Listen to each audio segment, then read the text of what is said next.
Congress party చేపడుతున్న హాత్ జోడో యాత్రను రంగారెడ్డి జిల్లా పెద్దంబర్పేట మున్సిపాలిటీలో నిర్వహించారు। ఈ కార్యక్రమానికి ఇబ్రహీంపట్నం నియోజకవర్గం ఇన్ఛార్జ్ మల్రెడ్డి రంగారెడ్డి ముఖ్య అతిథిగా పాల్గొని ఇంటింటికి తిరుగుతూ ప్రజలకు భరోసా కల్పించారు। బీఆర్ఎస్ ప్రభుత్వం చేపడుతున్న నిరంకుశ అక్రమ పాలనను ఎండగట్టాలని ప్రజలకు పిలుపునిచ్చారు। ఈ నియోజకవర్గంలో ప్రజలకు కనీస వసతులు లేక ప్రజలు ఇబ్బందులు పడుతున్నారని తెలిపారు।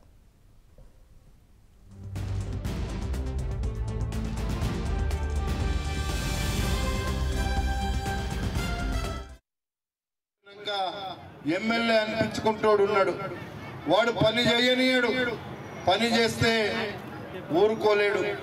అధికారం చేతిలో ఉందని వాళ్ళను పని చేయకుండా ఎక్కడికక్కడ మనము కట్టిన ట్యాక్సులు కానీ, మనము కట్టిన ఇంటి పర్మిషన్ల డబ్బులు కానీ, మనం ఇచ్చేటువంటి బెటర్మెంట్ ఛార్జీలు కానీ, ఈ మున్సిపాలిటీకి వచ్చే నిధులన్నీ దోచుకొని ప్రభుత్వం దగ్గర పెడుతున్నటువంటి సన్నాసి ఉన్నాడు।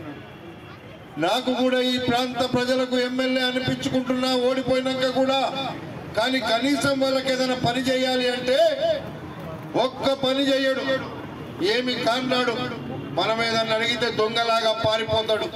అలాంటి వాడు మనకు ఒక దుర్మార్గుడు ఈ ప్రాంతానికి ఎమ్మెల్యే ఉన్నాడు। అందుకే మీరు ఒక్కసారి ఆలోచించండి। గతంలో ఇప్పుడు జయపాల్ రెడ్డి గారు చెప్పినారు, మన గ్రామాలన్నీ ఆదర్శ